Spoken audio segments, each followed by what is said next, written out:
கர்த்தருடைய பரிசுத்த நாமத்துக்கு மகிமை உண்டாவதாக. Glory be to the holy name of the Lord. நீதிமொழிகள் 12ஆம் அதிகாரம் 24ஆம் வசனம். 12:24 of Proverbs. ஜாக்கிரதை உள்ளவர்களுடைய கை ஆளுகை செய்யும், சோம்பேறியோ பகுதி கட்டுவான்.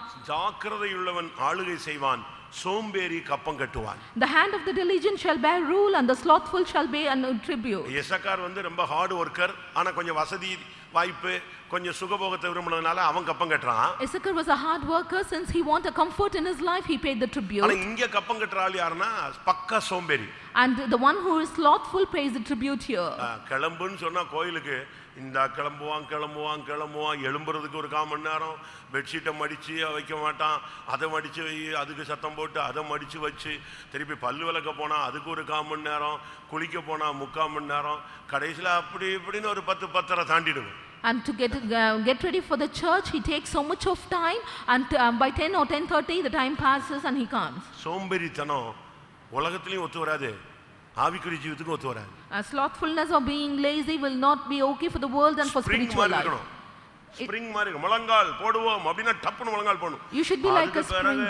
ஜபலாம் முடிகிற வரைக்கும் முழங்கால் போடுறதுக்கு ட்ரை பண்ணிட்டு இருக்க கூடாது. You should be like a spring, and when you want to be on your knees, immediately should be on your knees. உலகம் எவ்வளவு வேகமா போயிட்டு இருக்கு, நம்மடையவங்க தான் ரொம்ப ஸ்லோவா போயிட்டு இருக்கு. And the world is going so fast and we are very slow. நம்முடைய விசுவாசிகள் வாலிப பசங்க अनेகர் சோம்பேறி ஆயிட்டாங்க. And our believers and youth boys, many are become slothful. வேலைக்கு போறது இல்ல. And they don't go to work. வீட்லயே படுத்துக்கிறது. They lie at home. அந்த செல்போனை தூக்கி வச்சிட்டானா இல்ல லேப்டாப்பை தூக்கி வச்சிட்டானா இல்ல ஐபாடை தூக்கி வச்சிட்டானா கதை முடிஞ்சு போச்சு. Having their mobile phone as a laptop or iPod, that's எத்தனையோ சகோதரிகள் பயங்கர சோம்பேறிகள். Many sisters are very lazy.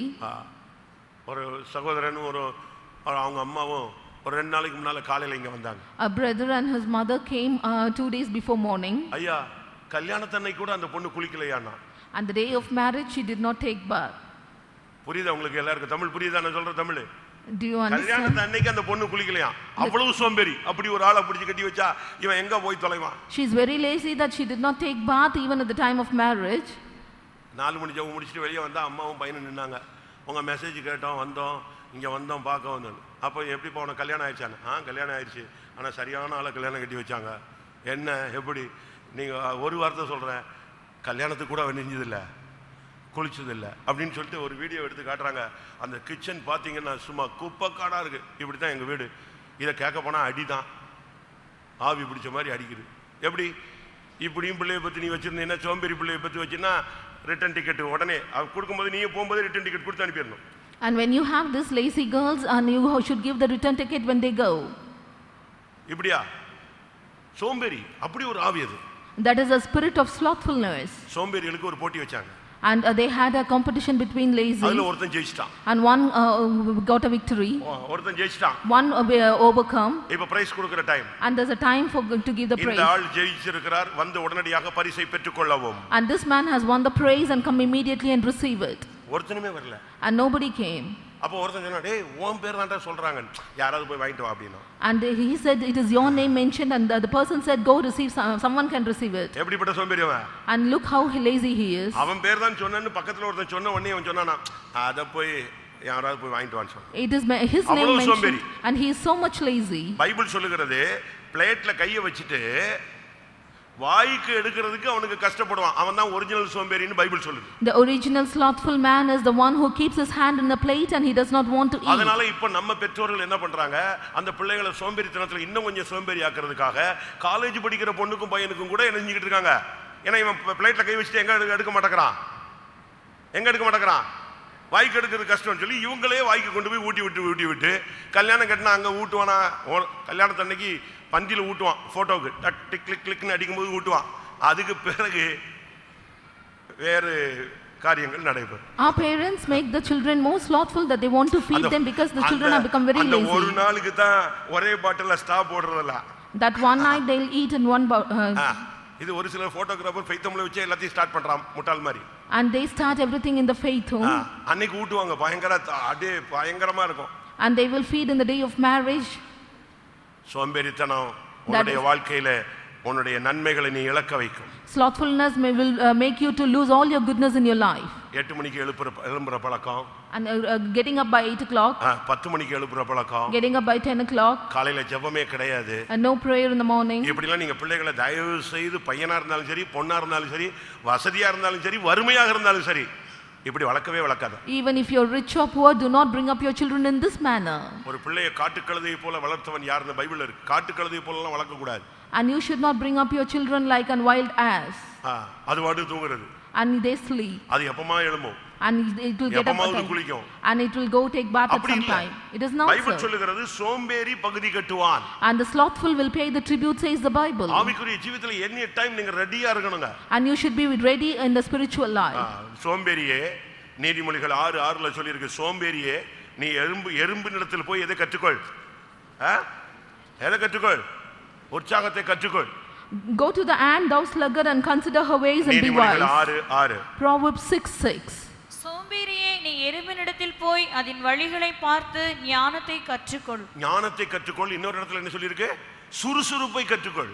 And you need to learn the wisdom and also the being very intelligent. பெந்தேகோஸ்தல வந்துட்ட பிறகு நீங்க சோம்பேறியாக இருக்க கூடாது. Coming to this Pentecostal mission, you should not be a slothful man. ஒரு சில குடும்பமே அப்படி இருக்கு. அது என்ன பண்றேன்னு தெரியல. born nature. A few families are like this and it's a born nature for them. அம்மாவும் 10 மணிக்கு தான் எழும்புவா, பொண்ணு அப்போ 12 மணிக்கு தான் எழும்புவா. And mother and the daughter will get up only by 12 o'clock. நான் சொல்றது யாரையும் தாக்குறேன்னு நினைக்க கூடாது. Common. And this is the common thing which I say. நான் எதுக்கு இத சொன்னேன்? Why I am saying this? தீத்து முதலாம் அதிகாரம் 12ஆம் வசனத்தை பாக்கும்போது in Titus 1:12, தீத்து 1:12, 1:12 of Titus, கிரேத்தா தீவார் ஓயா பொய்யர், and the island of Cretians are liars. கிரேத்தா தீவார் ஓயா பொய்யர், துஷ்ட மிருகங்கள், பெருவயிற்று சோம்பேறிகள் என்று. ஒரு பெருவயிற்று சோம்பேறிகள். And they are slow bellies. அந்த தீவுல இருக்கிறவங்க எல்லாரும் எப்படிப்பட்ட ஆளுங்கன்னா பக்காவா போய் சொல்வாங்க. The Christians are always liars. அடுத்து யாரு? துஷ்ட மிருகங்கள். They are evil beasts. அடுத்து என்னது? பெருவயிற்று சோம்பேறிகள். And they are slow bellies. அது சோம்பேறின்னு சொல்லாம சாப்பிட்டு தூங்குறவன்னு சொல்றாரு. And they say that they are not slothful but slow bellies. அப்படிதானே? பெருவயிறு அப்படினா சாப்பிடுறான்னு அர்த்தம். They have large. சோம்பேறித்தனம். வேலைக்கு போக மாட்டான், ஜெபத்துக்கு போக மாட்டான், வீட்ல ஒரு வேலை செய்ய மாட்டான். They have large bellies, they eat and they sleep and don't do any work. அப்ப கல்யாணத்துக்கு முன்னாலே கல்யாணம் கட்டும்போது சொல்லிரணும், என் பெண் வேலை செய்ய மாட்டாள், தூங்க மாட்டாள், குளிக்க மாட்டாள். At the time of marriage you should say that my daughter will not work and she will not. ஒரு மெனு மாதிரி ஒரு டைம் கொடுத்துறணும். காலை 8 மணிக்கு எழும்புவாள். And she will get up by 8 o'clock. நீதிமொழிகள் 31ஆம் அதிகாரத்தை உன் பிள்ளைக்கு சொல்லி கொடு. And teach Proverbs chapter 30 to your daughter. ஸ்திரீ எப்ப தூங்குவா, எப்ப எழும்புவா? And the virtuous woman, when will she sleep and arise? பின் தூங்கி முன் எழுவாள் பத்தினி அப்படினு தமிழ்ல ஒரு பழமொழி. The virgin would sleep late and arise awake early. லேட்டா தூங்கி சீக்கிரமா எழும்புகிறவ தான் ஒரு நல்ல பெண்மணி. A virtuous woman is the one who sleeps late and awakes early. அவள் இருட்டோட எழுந்திருந்து. And she gets up in dark. அப்படி தான் நீதிமொழிகள்ல வாசிக்கிறோம். And that's how we read in Proverbs. அப்படி ஒரு வாழ்க்கை இருக்கு.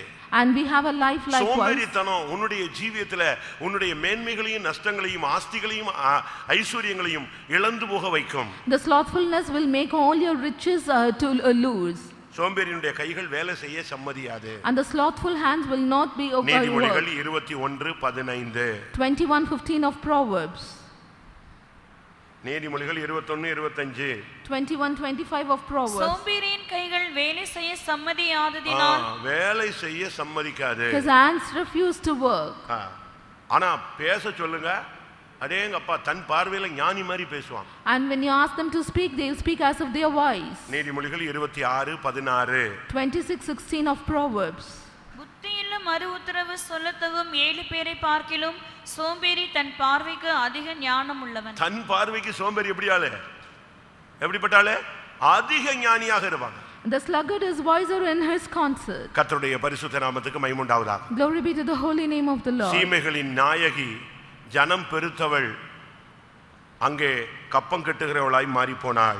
She that is great among the nation and princess among the provinces has become a பெரியவள் tribute. கப்பம் கட்டி விடுகிறாள். And she that is great among the nations praise the tribute. அவள் தனிமையாய் மாறி போய் விடுகிறாள். And she has become solitary. விதவைக்கு ஒப்பாய் போய் விடுகிறாள். She has become as a widow. ஏன் இப்படி ஒரு சம்பவம் நடந்தது? Why is this happened? ஒரு காலத்துல செழிப்பாக இருந்த ஒரு ஆளா ஆயிற்று. And she was prosper at a time. சோம்பேறித்தனம் உன்னுடைய மேன்மைகளையும் தெய்வீகத்தையும் இழந்து போக வைக்கும். The slothfulness will make you to lose all your divinity. 4 மணிக்கு ஜெபம்னா 3:45 டெங் டெங்னு அடிச்ச உடனே டப்பின்னு எழும்பிடுங்க, சுவிட்ச் போட்ட மாதிரி எழும்பிடுங்க.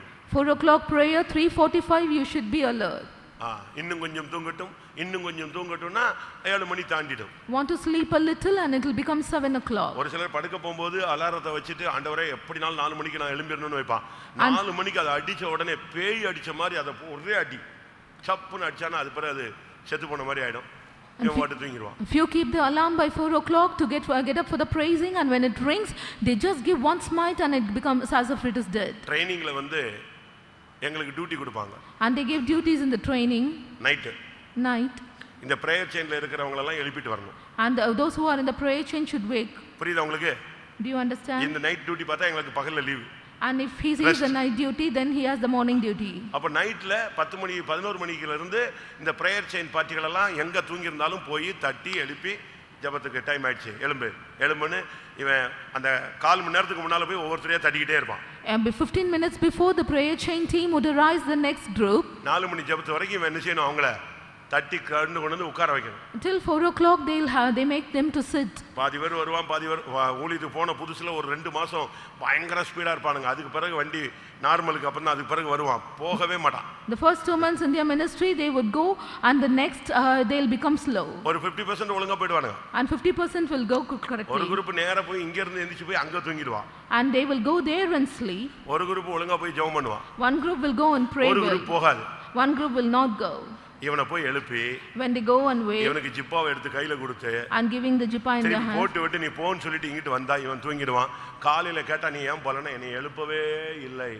ஏன்னா அவ்வளவு தூக்கத்துல இருந்திருக்காங்க. And they will say that they did not wake me up, and that's how he sleeps. இந்த 4 மணி ஜெபத்துக்கு தப்புறதுக்கு சன்சைட்ல போய் படுத்துருவானுங்க. உளுந்தா செத்தே போடுவான். ஆனாலும் கண்டே பிடிக்க கூடாதுன்னு சொல்லி எங்கயாவது போய் ஒளிஞ்சுக்குவான். And they will go and sleep in the sunshade or getting up for the 4 o'clock praise. அடையார்ல training இருக்கும் பொழுது தென்னை மரத்துல ஏறி மட்டைகளுக்குள்ள போய் உட்கார்ந்துக்கிறது.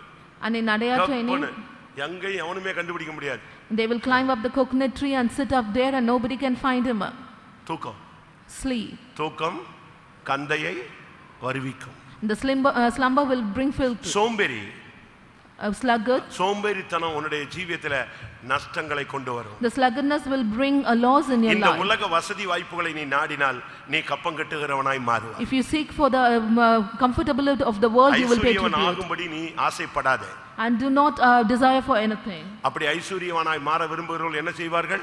What will they do if they want to become rich? பணக்காரனா ஆகணும்னு ஒருத்தன் ஆசைப்பட்டான்னா அவன் எதுல சிக்கறான்னு அர்த்தம்?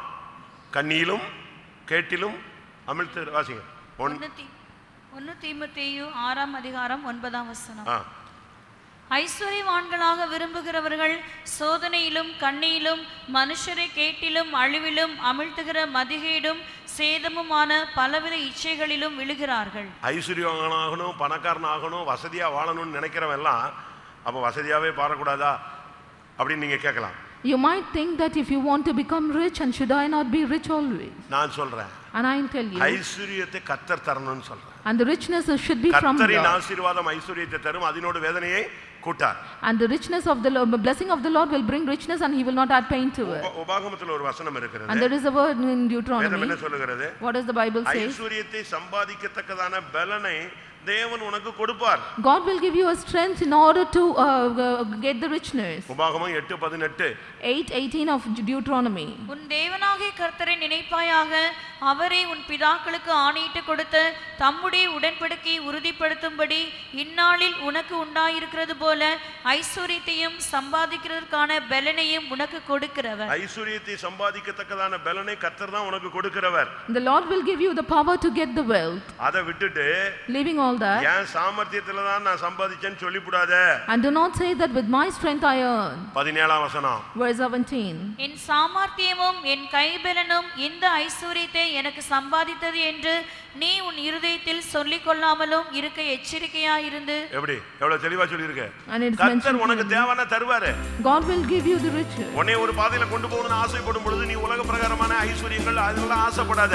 அது தரும்போது தேவன் தருவார். If Lord wants to lead you in a path, do not seek for the richness of the world, and God will give it when you need. யார் கப்பம் கட்டுவார்கள்? Who will pay the tribute? உலக வசதிகளை ஆடம்பரங்களை நாடுகிறவர்கள். They that seek the riches and the comfortability of the சோம்பேறிகள் world. பகுதி கட்டுவார்கள். And the slothful will pay the tribute.